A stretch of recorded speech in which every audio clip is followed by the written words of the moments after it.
November is Men's Mental Health Month. It's something that I have a real close connection to. First of all, having struggled with addiction myself and struggled with my own mental health. In the job role I am in, I believe that being honest, transparent and opening up to people is one of the best things you can do. And for me personally, I've been doing that for a few years, trying to help other people and tell people my own story as well. Do you know what I mean? I've been on podcasts and stuff telling my story around gambling addiction.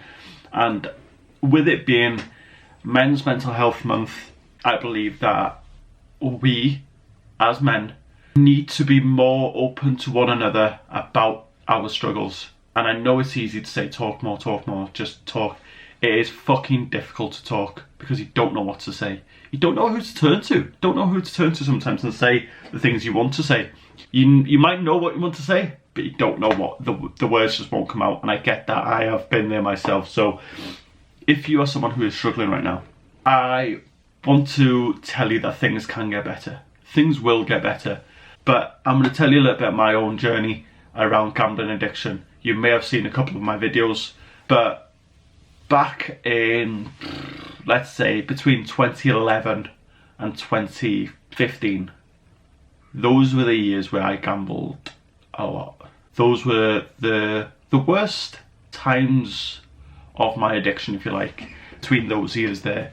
And there wasn't one specific source. I mean, I could easily go to bookies, I could put bet online.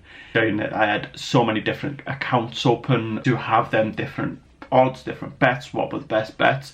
Any free bet, I would be putting money on it. Like, even if it was like, spend 50 quid to get a £5 free bet, I'd be doing it thinking I'm getting a £5 free bet, not thinking about losing the 50 quid or 20 quid or whatever it is. And in those years, I lost friendships, I lost relationships, I lost a fuckload of money, I lost a lot of my time. I lost time with people who now are not here. And that is one thing that I miss the most, or I am most gutted about. Like, I can deal with losing the money. I really can deal with that. I've come to peace with that. But in those times, I was at my worst, and I have lost people who were with me at those times. Like, they never got to see this version of me. They got to see the low self-esteem version of me, the one who was constantly frustrated at work, the one who was angry at work, the one who was constantly stressed, worrying about money, worrying about fucking putting my next bet on, worrying about fucking paying bills, worrying about all that side of things, worrying about opening up, worrying about feeling embarrassed or feeling ashamed of telling my family or telling fucking a friend what is actually going on behind the scenes. Like, it is very difficult to just talk. Very difficult, because it's easy to sit down with someone and go, no words come out. No words come out. You don't know what to say. What are the right words to say? You feel ashamed, you feel embarrassed, you feel low self-esteem, you feel like you're gonna fucking self-destruct. Do you know what I mean? You just don't know what to say. And in that time, I was working as a chef, I was working I had good money, working longish hours. Do you know what I mean? Working in a city, moving from a small town to a city, it was new. Like, do you know what I mean? It was new, everything was new. And I was opened up to a lot more. Do you know what I mean? Gambling was everywhere. In the kitchens, it was everywhere. Everyone was putting bets on. On our split shifts, we'd go to Ladbrokes, go to William Hill, have a couple of pints in between. It was what we did every day. Do you know what I mean? Chester races were nearby as well, so when the races was on, we'd go down and watch and have a few bets on. And it got worse because now I couldn't pay my bills. I was struggling. I had credit cards. I had about 6 or 7 different credit cards, all paying each other off because I couldn't keep up with payments. I was gambling, trying to make money. I was gambling, trying to sort my bills out. I was gambling to keep a roof over my head. I was gambling to keep my car. I was trying to make money from what I had left. And 9 times out of 10, that didn't happen. That did not happen. I was gambling to try and keep a social life. I was gambling to do fucking everything that I wanted to do. I was really in the midst of it. I was struggling with it all. And, you know what I mean, it's quite difficult to, unless you've been in this position, you just feel like everything's getting closer and closer and closer, and like you just get really fucking tight, and like at one point the gap is massive, and then all of a sudden it's just caving in. Like you're getting letters through saying missed payment, missed payment, missed payment, missed payment, and it gets like, not many people get letters. A letter's a fucking bad thing usually. Letters aren't really a good thing, and no one really sends you a letter to say, well done, you're doing really well at your job, keep going. You don't get a letter from the bank saying, fucking nice one, all your payments are done, all your payments are up to date. No, it's missed, or a bill or something like that. And on the outside, I looked like I was I was happy, jolly, had a bit of a laugh, quite witty comebacks and stuff. I mean, had a bit of banter, enjoyed having a few beers, and on the inside I was fucking ruined. On the inside it was like an avalanche ready to fucking roll, like a volcano ready to erupt or ready to blow. The self-destruct button was there. I mean, I was so far gone. I was so far disconnected from reality, so far away from what was actually happening. I would be stressing mid-shift about my bills. I'd get a text or an email saying, we attempted to take your payment, or we attempted to take your payment, but unfortunately insignificant funds, or whatever like that. And I'd be like, shit, I've got a £5 left. I'll go to the toilet, I'll put a bet on. Go to the toilet, put a bet on, win, put a few spins on a roulette or something, make a couple hundred quid. Instead of taking that couple hundred quid out to then pay those bills, I would leave it in and carry on. It might be a late kickoff, or if it's on a Saturday, an early kickoff, and then you just start playing with that, because I've only lost £5 really. But when you really break it down, it's a lot more. And I enjoy watching sports. Till to the day I enjoy watching sports, and 18% of all adverts are gambling related. 18%. Now, that is massive. That is absolutely massive, and I'm a big fan of listening to sports radio. But even then, it's like gamble responsibly, followed by a betting advert or free bet advert or something. And like, I've been there with the free bets. Like I've opened new accounts, deposited 100 quid to get 50 quid free bet or whatever. Like, these bets or these companies offering free bets, it's not really a free bet, is it? It's luring you in to spend more money with them. And there was a time where I booked a holiday to Ibiza with a couple of my mates, and I needed to pay for the rest of the holiday, and I think this was in April, and I only had a couple of days left before I could pay the holiday off, otherwise I weren't going. Looking back, I should have probably said, fuck it, I'm not going. But I sold my mountain bike. I sold probably one of my pride and joy at the time. Like, absolutely something I spent so much money and time on, and just fucking, it was my safe space, taking mountain bike out and just going out the way. It was just like my fucking pride and joy. I sold it cheap, very cheap. Like, I look back now and I'm like, fucking wow, what did I do there? And it was all to go to Ibiza, but obviously, like, if you're in the midst of gambling addiction and you get a lump sum of money, you put that money on, because I can have spends now. If I spend this, I can, yeah, you can imagine how this goes. Yes, I did go to Ibiza, but you extend your overdraft, you borrow money, and etc. It's not great. It's not a great look at all. And looking back at it now, it is embarrassing, and you do feel ashamed of things. And at that point, I knew I needed to do something. I really needed to start doing something. I'd attempted to self-exclude. I'd attempted to get a handle on it, but I just don't know how to talk to people about it. I don't know how to talk to people about these sort of things. And I mean, there's many times where I was like, right, this is the last day I'm putting a bet on now. This is the last day. And I'd read Harry Finley's book about where he put a bet on New Zealand to beat South Africa in the World Cup, and he put a lot of money on, and I was like, I don't want to be that person. I don't want to be that person. And even then, like, do we know, I was still that person, because that's the route I was going down. At that time, it's towards the end of April, start of May, I started dating Charlotte, who is now my fiance, and I saw something in her. I was like, do you know what? This person is incredible. This is the person I want to be with. And I started to inherit some of her values around gambling, because she doesn't gamble, and the only time she would put a bet on is on the Grand National and so on. So I started to put stuff into play,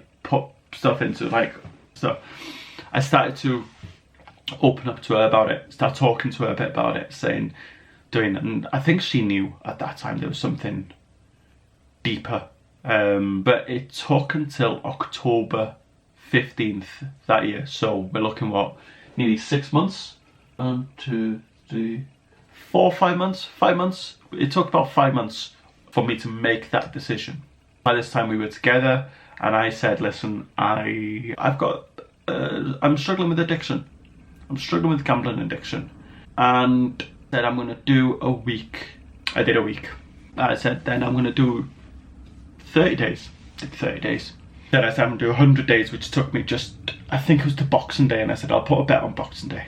Got there and was like, nah, don't want to. I'm alright. Said I'll take it to the Grand National. Got to the Grand National, I was like, do you know what? I'm feeling better. I don't want to put a bet on. Fast forward 3 years, and I publicly did a video about it, because I believed that by doing the video on it, I could help other people, or I could relate to other people in that you are not alone if you're struggling with gambling addiction. There are millions of people out there who are also struggling with this silent killer of addiction. It is like, I could easily go to a bookies and put a bet on. I could easily put a bet on my phone, and no one would have to know.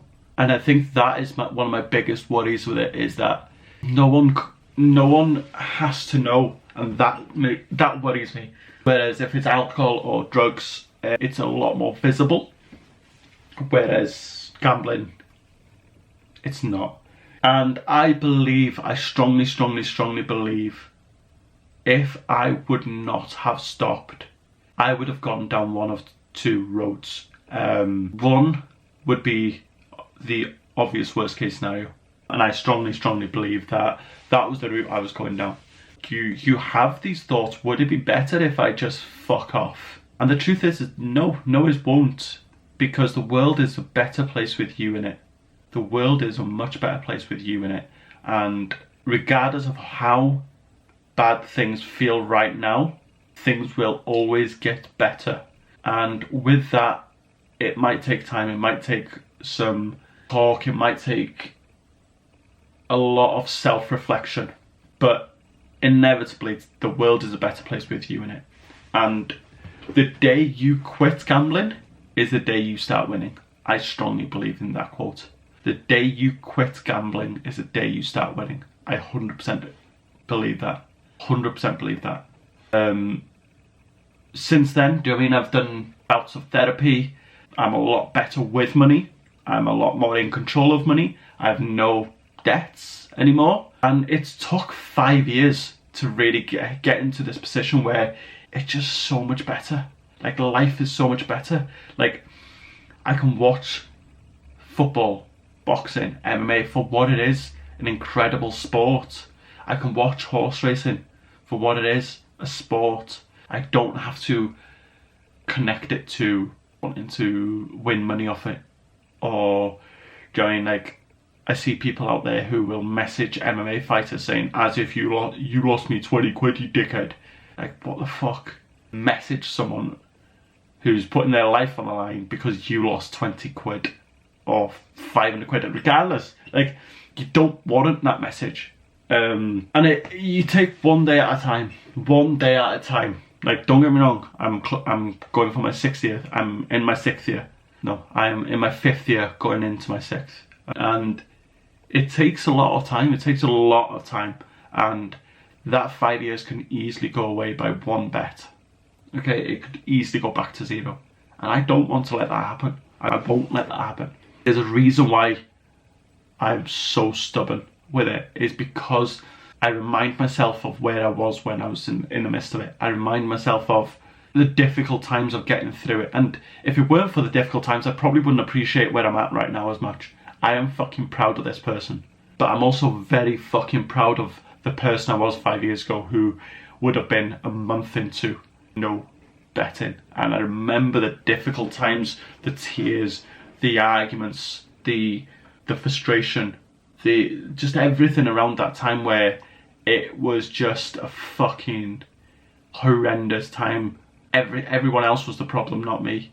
And I believe I strongly believe one of the hardest things to do around gambling addiction is telling family and friends that you are struggling. I think that is genuinely the hardest thing, because you feel they will be ashamed, they will start shouting, they'll be like, what the fuck are you doing, man? But also, it's one of the most incredible feeling after, because the support they show, and not just that, it's also the realization becomes real. You are struggling with an illness, and that is okay as well, and you need to understand that is okay. Just like you would treat a headache or an illness, you would go and see a doctor. I advise people to seek help. If you are struggling with gambling addiction, seek help. There's people out there who, that this is their job, to help people like me, like yourself, who might be watching this, and to open up. And I don't believe there's enough young men out there who open up about these sort of addictions. I really, really don't. And do you know what I mean? People will put in the comments, be like, how much money did you lose? Like, well into five, probably six figures. Well into 5-6 figures. But that's not the message I want to it's not about how much money I lost. It's really not. It's about how much time did I lose? How much time did I lose with people who aren't here now? That's the money will come again. But the time, the thing that I'm most gutted about is the time that I lost with people who are not here right now. And that is something I'll never get back. And that is something that I am so, like, honestly, like, I can't put into words how that breaks me more than anything. And like, the people who you care about never got to see this version of me, and that's one thing that I can't really put into words how, like, yeah, it's just, that breaks me a little bit. But the reason I'm doing this video is for two reasons. To raise awareness for men's mental health, that regardless of how old you are, we all have our struggles. We all have our guard, or whatever you want, walls, whatever you want to call it. We all have them. I believe as men we need to do more to be there for one another. And even in this video, there might be comments below saying stuff like, fucking, how much money did you lose, do this, do that, and it goes against the message I'm trying to put out. We are here, we are no better than one another. I'm no better than the next man. The only thing is that I've had experience in gambling addiction, and I just want to try and help one other person. Because 60 men lose their life an hour. 60 men lose their life a minute. And that is 60 too many. So if I can help just one, that is why I'm doing this video. So yeah, like I say, the comment section is there to have a conversation, to leave a comment, to talk a bit about your journey. If you're someone who doesn't know how to put into words what is going on, pop your comment below and just say, this is where you're at. Like, I'm not here to fix people. It's not what I'm here to do. I'm here to tell you that it's okay to look for help, and I'm telling you that if you are someone who is struggling, help is the way forward. I'm not here to fix people. Absolutely not. I can only talk from experience. I'm not in an expertise position of education and stuff like that, but I am in an expertise position of experience, and I believe that is as important to relate and say, you can do this and you will do this. But for you to get from where you are right now to where you want to be, you've got to start living like the person you want to be. And that is difficult, that is important. You've got to be honest with the person who's closest to you. So if you are fucking not honest with your partner or your parents or your friends, start talking to them. Start talking to them. And that will be the first step in the right direction. Or even start opening up to likes of Gordon Moody and stuff like that. They are there to help people like yourself. But yeah, I hope that's helped, and as men we need to do more to help one another and not leave like shitty comments and stuff like that. I hope that's helped, and yeah,